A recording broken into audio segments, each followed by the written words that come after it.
Hello everyone, welcome to Prelims warm-up. This initiative has been brought to you by Actiplus Academy for Civil Services, and my name is Shaikh Datta. I am the faculty for Geography and Environment at Actiplus Academy for Civil Services. So in Prelims warm-up, we are looking at 5 questions, and these questions are the ones which have been asked in the previous year UPSC Prelims examination. So today also I have 5 questions for you. So let us start with the first question. The first question was asked in UPSC Prelims 2019, and this question is from Science and Tech. So let us have a look at the question. The question is asking which one of the following statements is not correct. Okay. The question is asking which one of the following statements is not correct.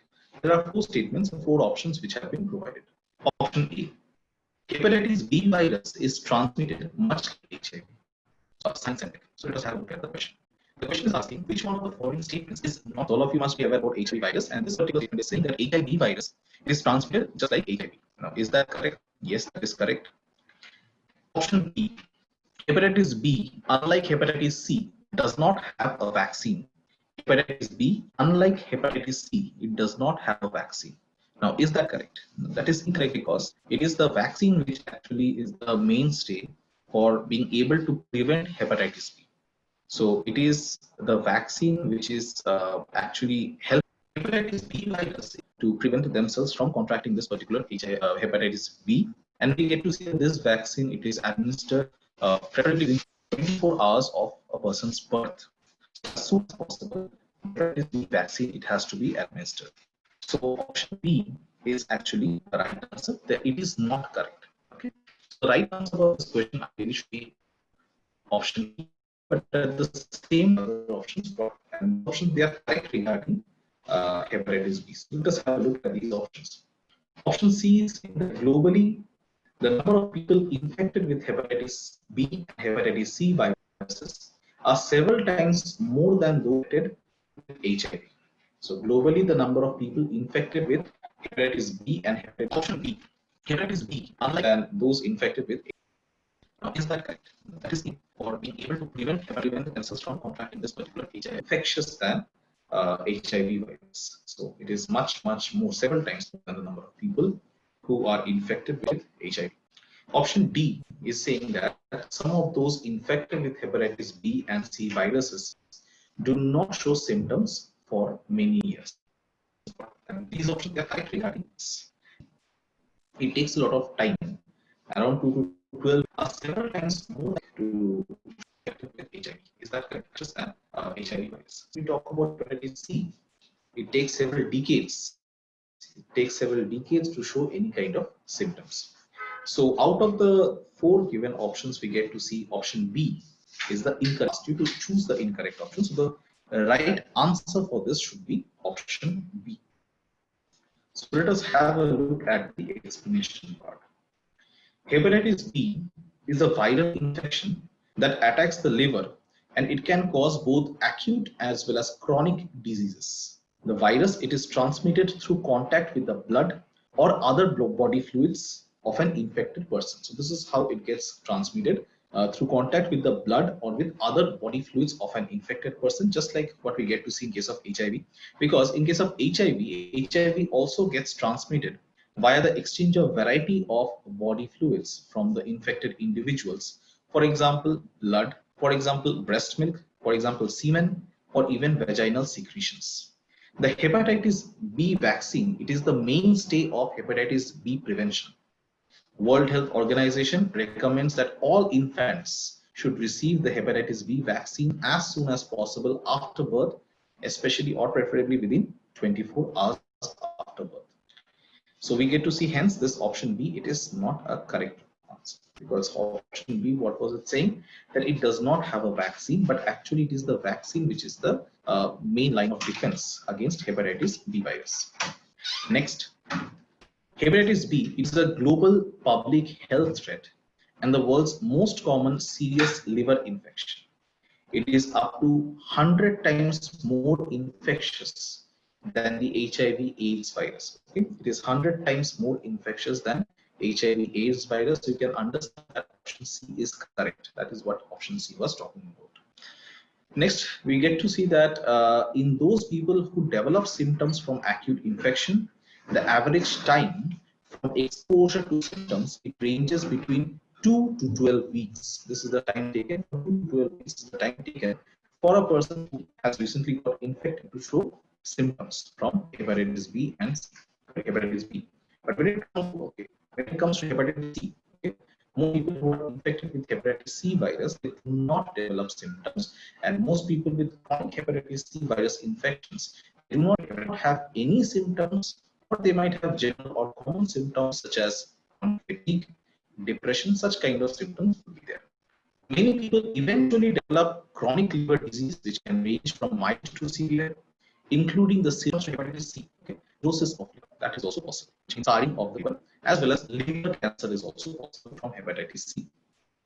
Chronic liver disease in people with hepatitis C very slowly, without any signs or symptoms over several decades. So it takes so much of time, almost several decades it takes to show any kind of symptoms. Before that, there might be some mild symptoms might be there, but usually it will take a lot of time to show any kind of symptoms, both for hepatitis B as well as for hepatitis C. Of course, hepatitis C takes much longer. Why this particular question was asked in UPSC Prelims 2019? This was asked mainly because this question, because just before UPSC 2019, we get to see that the government had launched the National Viral Hepatitis Program. That is, this question was asked regarding hepatitis B and C. So this is the first question. Let us move on to the second question that we have, and this is from with reference, and this was also in UPSC Prelims 2019. With reference to Mughal India. With reference to Mughal India, what is or are the differences between fatigue, depression terms? One is Jagirdar, the other is Zamindar. So, what's the main difference or differences so far as Mughal India is concerned between these two terms? One is Jagirdar and the other is Zamindar. There are two which have been given.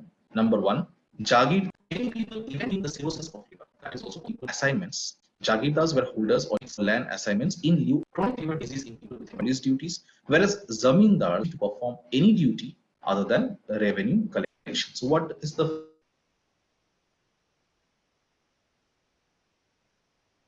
regarding hepatitis question that we have, and this is from history to Mughal India. What is the main difference or difference that, and the other is Zamindar. And for hepatitis B as well as for 19, this was asked mainly because of the viral hepatitis program, and that is my first question. Let us mean for performing some kind of judicial and political with reference to Mughal, each have been given. They did not have any obligation between two terms. One is Jagirdar. Land assignments to Jagirdars were hereditary, and the revenue rights or Zamindars were not the Zamindars. They were not hereditary. Jagirdars, the land assigned to Jagirdar, it was a hereditary, but in terms of the revenue rights of the Zamindars, it was not hereditary. And you have options. So before we go to the option and all, let us have a look at the explanation part. So the Sultan of Mughal India, medieval India, they had land, mainly landholders in exchange for performing some kind of judicial and police duties. Whereas judiciaries in the Mughal period, he was all in all in the state. He was responsible for any kind of in the state.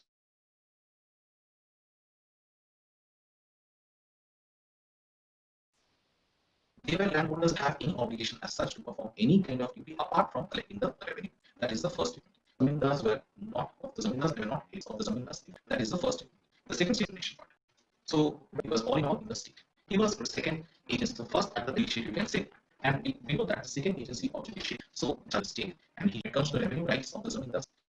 So you can so the Sultan, they never had any role in the judiciary as such. Mainly it was the Sultan and the Qazi who were concerned in the state. He was responsible. Second agency of judiciary was the first at the very top, just like the Supreme Court, the topmost judiciary. Jagirdars were those mansabdars who were given. It is not on the basis of judicial duty that they perform or police duties. Mainly, it is on the basis of the military service that they provided, that they were given land in exchange. So Jagirdars were not concerned with the judicial functions. Basically, it was the Qazi, it was the Sultan who looked over the or looked into the judicial part. Whereas when it comes to the Jagirdars, they were nothing but mansabdars who were given land in exchange of military service.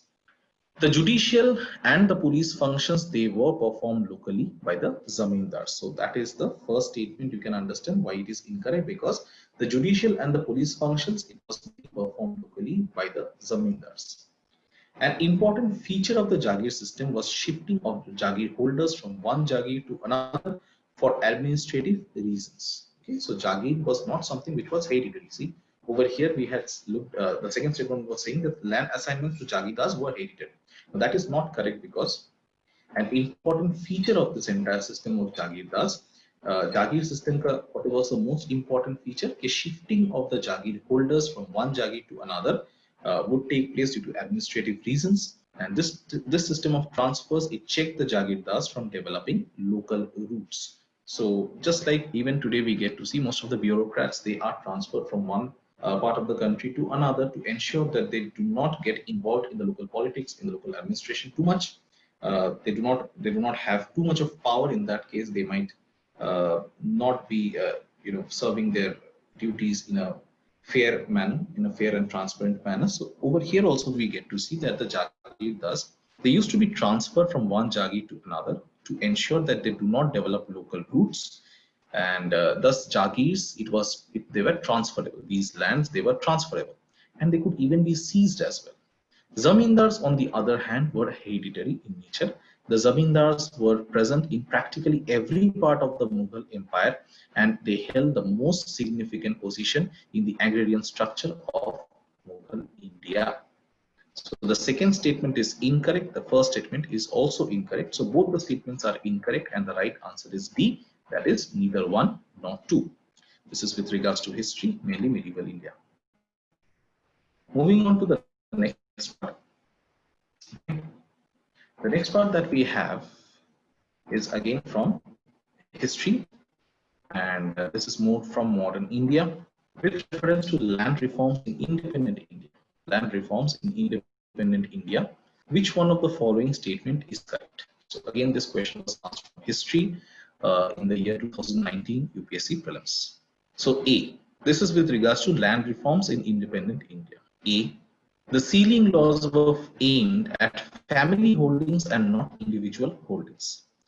The sealing laws were aimed at family holdings. That is, what is sealing law? It deals with land reforms mainly, right? Sealing law is basically telling you the upper limit of the amount of land that can be held individually, and it is not on a basis of family. So the first statement is actually incorrect.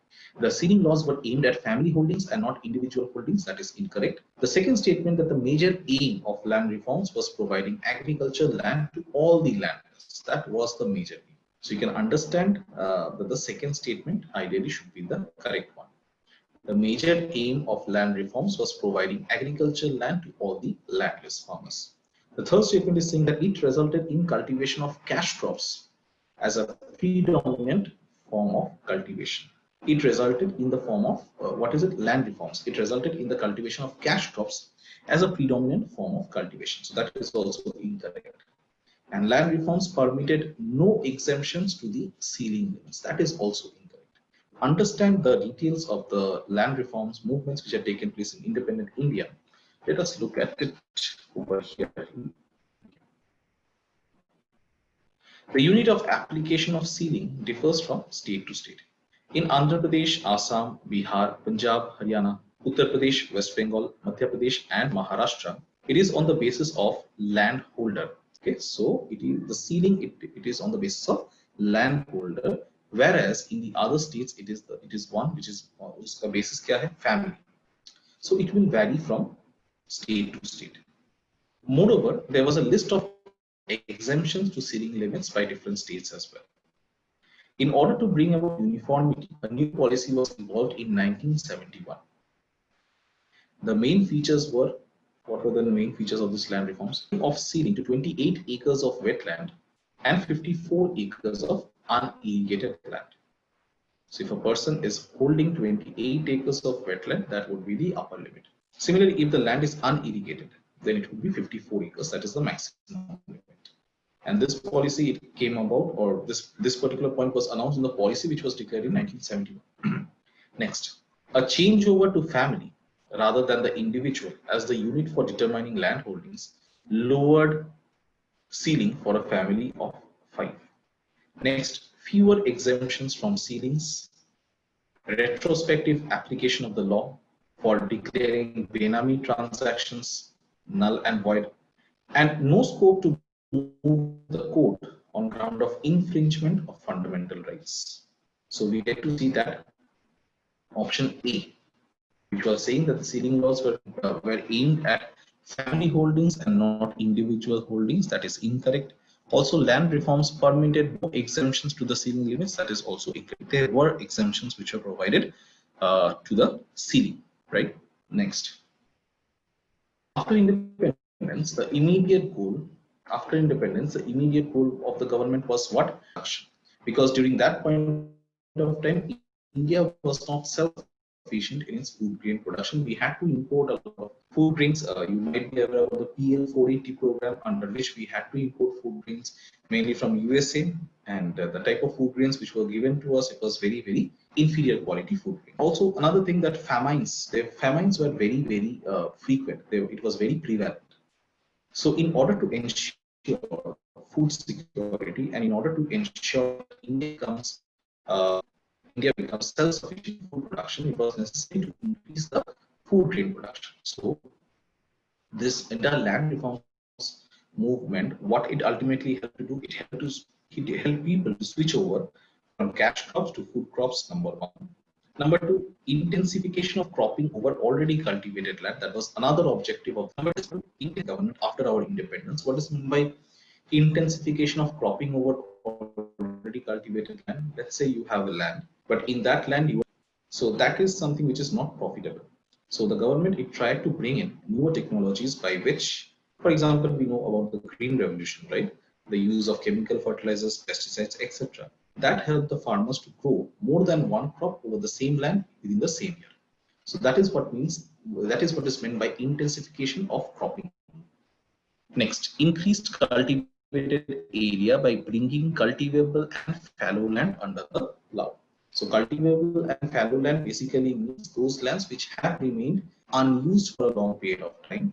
The idea was to increase the cultivated land. And how can it be done? By ensuring that those lands which have remained unused, fallow over many, many years, by using modern technology, etc., those lands should be brought under the plough. That should become cultivated once again.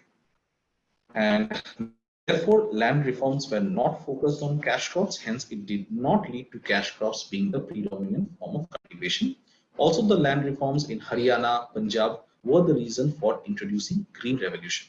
It focused more on food crop production as a predominant form of cultivation and not cash crops. So option C is also not correct. The land reforms in India aimed at the redistribution of ownership holdings and reorganizing operational holdings from the viewpoint of optimum utilization of land. That was the major objective. Okay, optimum utilization of land needs to take place. So it has also aimed at providing security of tenure, fixation of rents, and the conferment of ownership. So basically, those people who never had land, landless laborers, the main objective of this land reform movement was to ensure that the land should be distributed properly, even amongst those people who do not have the land. Right, so option B is the correct option. So this is your question number 3. Option B is the right answer. Moving on to question number 4. Question number is a question which again was asked in the UPSC Prelims 2019, and this is from current affairs. And this particular term or this particular report, we get to see it featuring very, very frequently in the newspapers, and hence this is something which you should be knowing. This is something which you should remember for all your attempts of UPSC. The Global Competitiveness Report. Okay, every year we'll get to see that this will be in the news. Global Competitiveness Report. It is published by whom? A, the IMF or the International Monetary Fund. B, the United Nations Conference on Trade and Development, UNCTD. So United Nations Conference on Trade and Development, the World Economic Forum or WEF, and the World Bank. So the Global Competitiveness Report, it is published by whom? So it is published by C, that is World Economic Forum. Okay, so this was more or less a simple question which was asked from current affairs. The global competitiveness report, please remember that, and whenever it is there in the news, please have a look at the reason why it has been there in the news. So the global competitiveness report, it is a yearly report which is published by the World Economic Forum, and that's why I told you it will be in the news every single year, and hence it becomes very important that you look into it in greater details. Okay, the global competitiveness report. Moving on to the last question for today, and this is again from Modern India History. And let's have a look at this question. This question was also asked in UPSC Prelims 2019. So the question is asking, consider the following statements about the Charter Act of 1813. Okay? So the 1813 Charter Act, you have been provided with three statements, and you have to select which out of these three statements is or are correct. Number one, it ended the trade monopoly. It ended the trade monopoly of East India Company in India, except for trade in sea and trade with China. So first statement is it ended the trade monopoly of the East India Company in India, except for trade in tea and trade with China. That is the first statement. Second statement, it asserted the sovereignty of the British Crown over the Indian territories held by the company. Third statement, the revenues of India were now controlled by the British government. The revenues of India were now controlled by the British Parliament. Okay. So there are three statements which have been provided with respect to the Charter Act of 1830. Number one, it ended the trade monopoly of the East India Company in India, except for trade in tea and trade with China. Two, it asserted the sovereignty of the British Crown over the Indian territories held by the company. Three, the revenues of India were now controlled by the British Parliament. So which out of these are correct? First of all, let us look at the explanation part. So if we look at the main provisions of the Charter Act of 18, I think it should be 1833. I think here I have mistakenly written 1813. So the main provisions of the Charter Act 1833, they are monopoly of East India Company to trade with India was brought to an end, but the company retained the trade with China and the trade in tea. So the first statement that is there, that is actually correct. Second statement, the company's shareholders were given a 10.5% dividend on the revenue in India. The company was allowed to continue territorial possession for a period of 20 years, that is from 1833 to 1853, without prejudice to the sovereignty of the crown.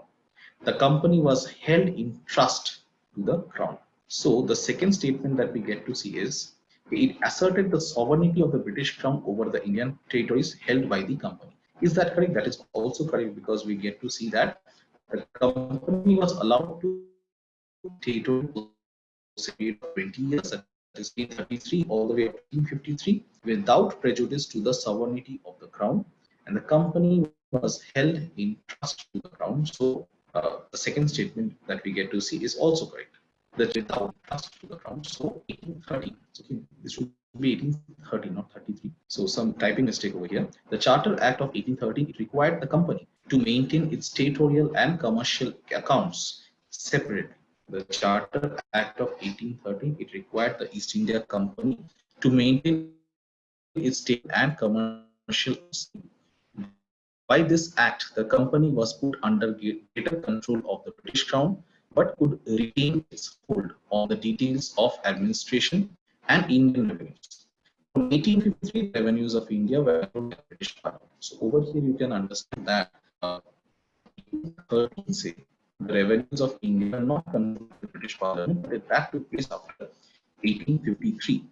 So the Charter Act 1813 required the company to maintain its territorial and commercial accounts separately, and by this act the company was put under greater control of the British Crown, but could retain its hold on the details of administration and Indian revenues, so that did not go under the British Parliament. But from 1850, 1813 say that took place after the British Parliament. Okay? So out of the given statements, we get to see that the first statement is correct. Similarly, the second statement is also the Charter Act is hold That is incorrect. So the right answer should be A, 1 and 2 only. So question number 5, A, 1 and 2. So out of the given statements, we get to see that. So with this, we complete the 5 questions. Hope you have liked this episode. Please let us know in the comment section. Also, please like this video, share it with your UPSC aspirant friends, and also please subscribe to AptitudePlus YouTube channel for more such informative videos. So we'll be back again with another new episode. So till then, take care and stay safe. Thank you so much. I'm an icon, man. And my girl about a 10. I should fuck her in the Benz.